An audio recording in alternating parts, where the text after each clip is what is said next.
Fala, gente amiga, tudo bom? Eu sou Carlos Luas e esta é a Batata Espacial, o seu site de cultura nerd e de cultura em geral na internet. E o meu canal no YouTube é Carlos Eduardo Luas e Rezende, L-O-H-S-E, Luas, tá? E Rezende com Z. Se inscrevam no canal, toquem o sininho nas notificações para saber quando tem vídeo novo, tá? Para vocês poderem assistir. Curtam, compartilhem, comentem, tá? Sintam-se à vontade, tá? Que a gente vai falar sobre muito cinema, a gente vai falar sobre séries de televisão e sobre outros assuntos também, teatro, né? Que pintar na minha cabeça eu falo e jogo lá como vídeo para vocês. Já estamos com mais de 950 vídeos, né? A caminho do milésimo vídeo, né? Vai ser realmente um canal muito bacana. Eu estou tentando manter a minha produção a mais prolífica possível, né? Dentro das minhas capacidades também, né? E hoje nós vamos continuar a falar da mostra do Clint Eastwood, né, que está na Estação Net Botafogo 1 e 2. Mostra essa que vai do dia 28 de março até o dia 3 de abril. Tá? A primeira parte da mostra, né, que ela vai ser dividida em 3 partes ao longo do ano e pretende abarcar toda a filmografia, né, do Clint Eastwood como ator, diretor, coisa e tal, né? Uma mostra definitiva, né, como as pessoas gostam de dizer. Se bem que esse termo definitivo sempre é meio complicado, né? Mas tudo bem, tentou-se fazer uma amostra muito completa, né? Mário Abad tá à frente disso, né? Aquele famoso crítico de cinema, né? E tá bacana, a amostra tá legal, tá dando bastante público, tá? A gente tá vendo filmes com mais de uma sala de 250 pessoas, a gente tá vendo filmes que chegam a mais de 100, 150 pessoas, entendeu? Então a coisa tá legal, tá uma amostra bem bacana, tá? E como eu havia prometido, eu vou falar hoje do terceiro e último filme da trilogia dos dólares, né, que é o Três Homens em Conflito, mais conhecido também como O Bom, o Mal e o Feio, faroeste italiano do Sergio Leone, né, com Clint Eastwood como grande ator, né, dos faroestes italianos do Sergio Leone, né, com Lee Van Cleef, né, e com um ator sensacional chamado Eli Wallace, tá? Eu quero falar muito desse ator, né, eu posso ter pronunciado o nome dele errado aqui, tá? Mas é um filme muito mais do Eli Wallace do que do Clint Eastwood do que do Lee Van Cleef. E isso é que é uma coisa bacana de se falar, né? Já até falei o nome dele para não esquecer depois, né? O que acontece, gente? Esse filme, tá? Apesar de ter sido feito em 1966 e ter sido o último filme, né, da trilogia dos dólares, tá? Ele é meio que uma prequel, tá? Ele se passa, a história dele se passa antes dos dois filmes que foram exibidos anteriormente, né? Aliás, no Net Botafogo 1, nesse sábado, dia 30 de março, né? Passaram os 3 filmes em sequência, né? Você fica a tarde inteira vendo faroeste, entendeu? De, sei lá, 4 da tarde até meia-noite vendo a trilogia do Sergio Leone legal ali, entendeu? Para quem tem fôlego, né? Eu preferi ver um filme a cada dia, né? Então, o que acontece? Essa trilogia dos dólares, né? É um filme muito bom, né? Um filme mais conhecido, né, dessa trilogia dos dólares, né? O Bom, o Mal e o Feio, tá? Tem aquela música do Ennio Morricone que ficou imortalizada, tá? Quem é mais velho vai se lembrar dessa música desse filme. Uma propaganda de cigarros que tinha antigamente, que era o cigarro Camel, tá? Que chegou a patrocinar, né, a Lotus do Ayrton Senna, né? Quando a Lotus ficou toda amarelinha, o Piquet também correu com a Lotus patrocinada pela Camel, toda amarela, né? Ela tinha deixado de ser patrocinada por uma marca de cigarros que era John Player Special, né? Que era preto e dourado, que era lindo aquele carro, tá? E depois passou para a Camel, que era um carro amarelo, ficou um pouco mais feio, tá? Mas mesmo assim, essa música do Ennio Morricone dos Três Homens em Conflito também era usada nessa propaganda desse cigarro Camel aí, tá? Então quem é mais antigo vai se lembrar dessa música, tá? Eu não vou cantarolar a música aqui, que vai ficar horrível, mas é uma música muito conhecida, tá? Na música universal, assim, né? Ele Morricone também, né? Vocês sabem como é que é, né? Mas bom, vamos lá. O filme ele vai falar desses 3 homens, né? O bom, né? Que é o Clint Eastwood, né? O mal, que é o Lee Van Cleef, né? E o Eli Wallace, que é o feio, né? Aliás, o que acontece? Esse filme é muito mais do Eli Wallace, né, como eu falei, do que do Clint Eastwood, né, e do que do Lee Van Cleef. Ele deu um show no filme, tá? Ele era um alívio cômico do filme, né? Esse filme ele é muito engraçado, certo? Ele tem um toque de comédia muito bom, uma toada de comédia muito bacana. E tudo isso acontece por causa do personagem do Eli Wallace, que é o Tuco, tá? o mexicano, né, para variar, né? O Clint Eastwood já é aquele pistoleiro sem nome dos outros dois filmes, né, que já conhecemos, né? E o Lee Van Cleef agora aparece mais como, ainda assim, um militar, né? Mas agora ele é mais como um homem mau. Ele já não faz mais aquela aliança que ele fez com o Clint Eastwood, né, por uns dólares a mais, que tornou o filme extremamente interessante, que fez o filme ficar muito legal. E eu ainda, mesmo revendo Três Homens em Conflito, que eu já conhecia, já tinha visto umas 2 vezes, né? Uma vez até dublado em italiano, inclusive. Ainda assim, eu gostei muito do Por Uns Dólares a Mais. E na minha cabeça, tá? Na minha concepção, esse é o melhor filme dessa tríade aí, dessa trilogia, o Por Uns Dólares a Mais. Eu gostei muito do Por Uns Dólares a Mais, tá? Mas o que acontece? O Lee Van Cleef, ele vai fazer o mal, né? Que era o Olho de Anjo, olha só o nome, né? do cara, né? Que está correndo atrás de uma grana, né? Então ele começa, né? Perguntando para as pessoas, né? Tem um cara, um velho doente, que contrata ele para fazer os serviços, para arrancar por $500 a informação, né? De um cara, né, de onde estaria um dinheiro escondido, um negócio assim. Aí o cara deu o nome de um outro sujeito, coisa e tal.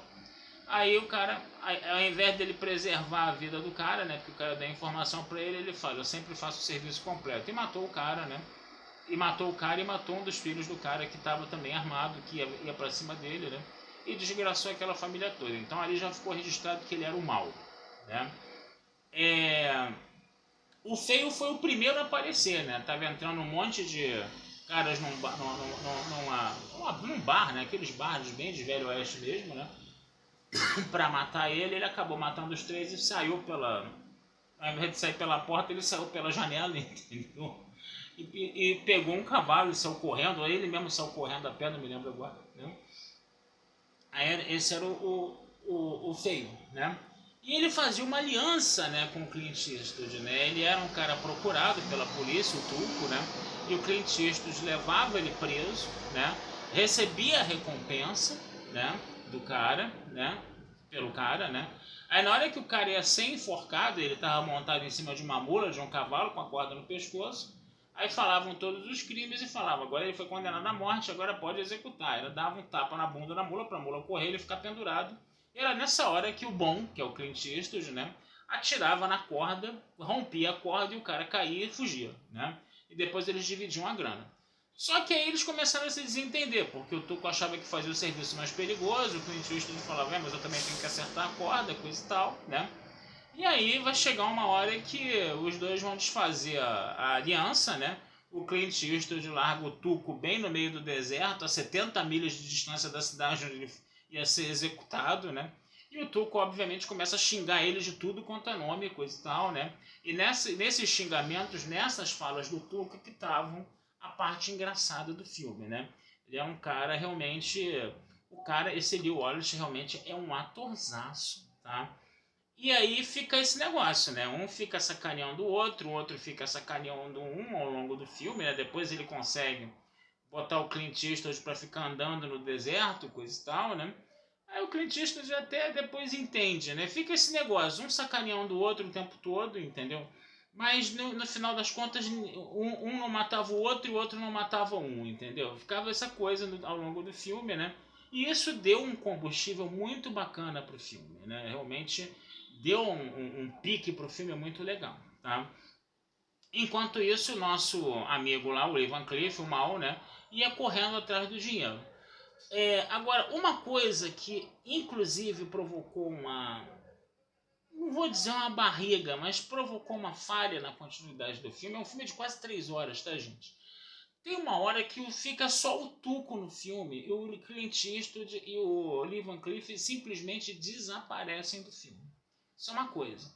A outra coisa também é que o Sérgio Leone ele fez uma opção, tá, por mostrar a Guerra de Secessão no filme e mostrar todos os horrores da Guerra de Secessão. Então ele também trabalhou muito essa questão no filme, que fez o filme também fugir um pouco do mote principal, que era os três irem atrás do dinheiro, né, que estava escondido numa sepultura num cemitério, né? E aí o que que acontece? Isso provocou uma certa descontinuidade no filme, sim, pode-se até falar uma barriga no filme, tá? Mas nessa barriga da Guerra de Secessão foi bem interessante, né? Porque teve uma fala do Clint Eastwood que foi bem interessante, né? Quando ele viu uma batalha acontecendo, né? Onde você tinha um capitão completamente bêbado querendo explodir uma ponte e tanto os confederados quanto os Yankees não queriam explodir aquela ponte, aquele capitão bêbado queria explodir aquela ponte só para sacanear, né? O bom e o feio se juntaram para explodir a ponte, né? Tipo assim, né? Pra gente, você tem dois grupos ali provocando aquela matança toda na guerra, né? E aqueles dois grupos querem que a ponte seja tomada e seja preservada, não que ela seja explodida. Então o Clint Eastwood e o Lee Walsh, né? O bom e o feio, né? Vamos fazer o seguinte, vamos explodir essa porra dessa ponte logo de uma vez, sacanear os dois, como se fosse realmente, né? Uma crítica, né, a essa guerra, né, a esses dois grupos envolvidos na guerra, né? Vão prejudicar os dois, né? Agora, é uma coisa que fica também clara no filme, né? Que o Clint Eastwood, a crítica à guerra também aparece numa fala do Clint Eastwood, de que quando ele vê a batalha entre os Yankees e os Confederados, tá? Uma batalha muito bem feita, muito bem dirigida, por sinal, né? A gente tem que lembrar que naquela época não tinha CGI, né? E tinha que botar figurante mesmo, né? Para fazer as cenas de batalha, né? Ele falava, o Clint Eastwood falou, eu nunca vi tantos homens, entendeu? A perda de tantos homens de uma vez só, né? E ele é que era um pistoleiro de aluguel do Velho Oeste que era especialista em matar os outros, né? Então essa fala dele teve uma carga simbólica muito forte, né? Num discurso contra a guerra, né? Ficou bem bacana isso, né? Que enquanto era o Velho Oeste, só um cara ali, entendeu? Fazendo duelo de armas com os outros, né? Que nem no desenho do Pica-Pau, e só um morria, entendeu? Tudo bem. Agora uma guerra que matava milhares de pessoas de uma vez só, entendeu? Aquilo não estava legal, né? Então ficou realmente essa mensagem do filme. Agora, eu não posso negar, tá, gente, que o filme tinha uma quedinha pelo Sul, pelos confederados, né? Isso é uma coisa bem interessante, né? Pelo lado dos perdedores, né? E a gente entende, né, que a gente já viu isso em outras situações, né? Por exemplo, em desenhos do Frajola e do Piu Piu, tá? O Frajola era o Yankee, o Piu Piu era o confederado, né? No próprio Elo Perdido, uma vez, aquele dos dinossauros de massinha, eles encontraram um cara do sul também, lá no meio dos dinossauros lá também. Então sempre houve como podemos dizer, na mídia, né, dos Estados Unidos, sempre houve essa quedinha pelo sul, né, que era escravista, que era conservador, coisa e tal, né, que era o lado da guerra que, pô, tipo assim, tava se opondo àquela América industrializada, mas voltada para fora, né? Então ficou um negócio esquisito, né? É esquisito isso pra gente ver, né? E você sentia que tinha uma... O mal, por exemplo, ele era um militar do Yankee, cara. Só pra vocês entenderem isso, né? E você via, né, os Yankees, né, fazendo confederados como prisioneiros de guerra e destratando, né, os prisioneiros de guerra, torturando de tudo quanto é jeito, né? E só um militar Yankee, um capitão Yankee, se eu não me engano, um general Yankee que estava com gangrena, morrendo, ele estava reclamando, né? Com o Lee Van Cleef, né? Que ele estava torturando, né? Os prisioneiros do Sul, que aquilo não devia acontecer. Só um militar Yankee se levantou contra isso, no final das contas, né? Contra esses maus tratos com relação ao pessoal do Sul, né? Então, apesar de ser um filme que é contra a guerra, né? Tem um discurso claramente anti-guerra, né, coisa e tal, né? Você sentia, né, que os vilões ali da história eram mais os Yankees do que os confederados. A gente sentia bastante isso, tá? E é estranho, né? Quer dizer, a história é aquela coisa, né? A história é sempre o discurso do vencedor, né? Parece que os filmes ficaram mais do lado dos perdedores, a mídia, né? A americana ficou mais do lado dos perdedores, mas a gente também sabe que esses perdedores também não eram nem um pouquinho flor que se cheirassem, né? Aquela bandeira confederada sendo usada até hoje na NASCAR, por exemplo, aquilo é a mesma coisa que você usar uma bandeira nazista, né? Realmente, porque eram caras racistas mesmo, tá? Escravistas mesmo, né? Então, um negócio preconceituosos mesmo, tá? Até Scarlett O'Hara, né, que era menina do Sul, né, me lembrei agora desse caso também, a coisa era feita pelo espectro, né, do Sul, né, não do Norte, né. Então você vê que existem vários casos nessa mídia americana, né, que pendem muito mais para o lado dos confederados do sul do que para os Yankees do norte. Os Yankees sempre foram vistos como inimigos, né? Em várias mídias americanas aí, né? Que falavam da guerra civil, né? Talvez o Estranho que Nós Amamos não aconteça isso, porque aí foram as mulheres do sul, entendeu, que ferraram o soldado Yankee do norte, mas tudo bem, né? Mas o que acontece, isso daí já é outro papo, para outro filme que eu deveria um dia fazer um vídeo sobre ele, mas está passando na mostra agora, mas eu não vi o filme por questões de seletividade, né, e de bolso também, né? Mas vamos voltar aos Três Homens em Conflito. Então o que acontece? Depois que isto posto, todas essas barrigas resolvidas, entendeu? Vamos para o cemitério. O bom, o mau e o feio se encontram no cemitério.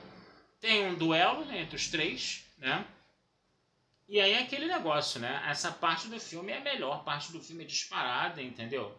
Aí é Sérgio Leone na veia, né, gente? Aqueles closes, a música do Ennio Morricone, né? Uma montagem sensacional, né? Desses três closes intercalados, coisa e tal. E na hora do tiro, né, a arma do feio falha, né, que ela tá descarregada, o bom descarregou a arma, né, porque o negócio era ele resolver com o mal, né, a parada lá, né. E aí ele acaba matando o mal, né, o bom fica o bom fica desarmado, né, e o bom fala, não, e tem gente que, o bom fala, tem gente que atira e tem gente que cava, você vai cavar, a sepultura é essa aqui, porque quem sabia qual era a sepultura era o bom, né. E aí o que acontece? Ele cavou, acharam dinheiro, aí o Clint Eastwood lá fez a divisão igual e falou, agora você vai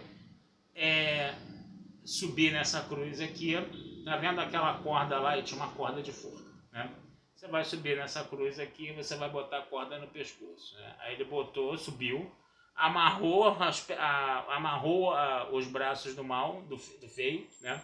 Amarrou os braços do feio, e deixou ele com a corda no pescoço pendurada, né, em cima da cruz, né? Ele não tinha como tirar aquela corda, né, do pescoço dele, que ele estava com as mãos amarradas, né? E ele estava perdendo equilíbrio ali na cruz, né? Quando ele escorregasse, ele morria enforcado, né? E o bom deixou, né, a parte dele no chão, a parte do feio no chão, e foi embora. Foi embora, né? E o feio lá, Lourinho, Lourinho, volta aqui, volta aqui, volta aqui, volta aqui, volta aqui, volta aqui, né? Mais uma, a sacanagem final, tinha que ser do Clint Eastwood, obviamente. Aí ele vai lá pra bem longe, quase a perder de vista, né? Aí o que ele faz? Pega a espingarda dele, mira assim, bota até a mira lá, porque tá longe demais, né? Aí dá um tiro e acerta a corda e o cara cai, né? E ele vai embora, né? E o mal fica, né? Seu desgraçado, seu filho disso, seu filho daquilo, e o filme termina dessa forma, né? Então o filme ele tem essa pegada de humor muito bacana, entendeu? Você vê ali o bom e o feio se sacaneando o tempo todo, um sacaneando o outro sacaneando um. O Lee Van Cleef passa um pouco à margem disso, tá? É um filme que tem até uma quantidade de diálogos e falas interessantes, tá? Eu sempre achei que o personagem do Clint Eastwood foi mais calado, mas até que ele falou bastante nesse filme. Mas eu acho que foi o filme que de repente ele falou menos, né? Nos outros filmes ele falava mais. E é interessante também que durante a Guerra de Secessão, por que esse filme ficou com cara de prequel? Porque quando o Clint Eastwood ele encontra um soldado do sul moribundo, que era um rapaz novinho, coisa e tal, né? Ele bota o casaco dele em cima do garoto, né, para proteger o garoto do frio, que ele tá morrendo, né, coisa e tal. E quando o garoto morre, né, o que o Clint Eastwood ia fazer? É pegar o casaco dele e vestir o casaco e ir embora.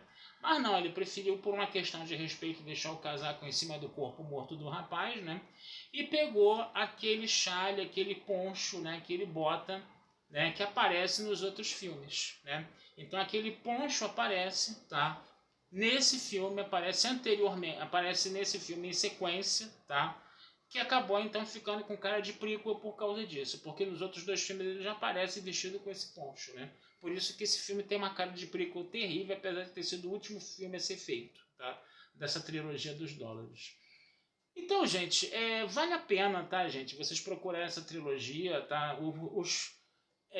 Por um punhado de dólares, para mim, talvez seja o filme mais fraco, embora também são três filmes sensacionais, tá? Mas se eu tiver que fazer um ranking, tá? Se é que eu tenho moral para fazer isso, se eu quero fazer um ranking, eu ainda vou colocar por uns dólares a mais como o mais legal, tá? Esse é Três Homens em Conflito no segundo lugar, tá? Embora esse filme seja muito cultuado, tá? Seja o filme mais famoso e conhecido do Sérgio Leone, tá? E por terceiro lugar, por um punhado de dólares, tá? Mas eu fiquei muito impressionado, eu gostei bastante mesmo do filme por uns dólares a mais, porque a gente tem, por duas coisas, a gente tem a oportunidade de ver o Lee Van Cleef e o Clint Eastwood atuando bastante juntos, né? Isso é um negócio muito legal. E também a questão do reloginho, né? E da música do reloginho ser um personagem do filme também, que é uma coisa que você não vê em Três Homens em Conflito, por exemplo, tá? Agora, no Três Homens em Conflito, você tem um Clint Eastwood e um Lee Van Cleef um pouco mais apagados, por incrível que pareça, tá?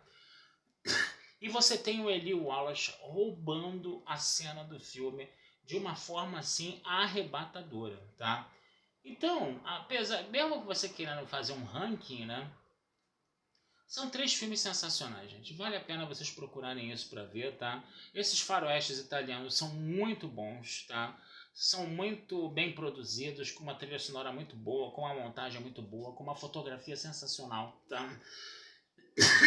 Perdão, já estou falando demais. Com um trabalho de poses lindo, tá? Onde você bota todo um espírito ali do Velho Oeste que você não vê nos filmes americanos de faroeste. Tá certo, gente? Eu vou ficando por aqui, tá? Desejando vida longa e próspera a todos. Estou vestido a caráter hoje, inclusive, tá? Não deixem de visitar meu site batataespacialtudojunto.com.br. Perdão, não deixem de se inscrever no meu canal do YouTube Carlos Eduardo Lose Rezende, tá? E futuramente vamos falar sobre mais filmes aí com vocês, tá? Tem mais coisa vindo por aí, tá? Estamos numa época muito prolífica para filmes, né? Infelizmente tem tanto filme agora passando que eu não estou conseguindo dar conta de tudo. Infelizmente alguns aqui vão ficar de fora, né? Do que está passando aí nos circuitões, né? Porque sempre é aquilo, né? Nas férias, quando a gente pode ver bastante filme, tem só aquelas estreias pingadinhas toda semana. Acaba as férias, começa o ano, cara, começa a ter estreia da Compay e você não tem tempo de ver tudo, né? Infelizmente é dessa forma que funciona, né? E a gente vai tentando fazer o melhor que a gente pode aqui. Tá certo, gente? Um abração, fui e até a próxima.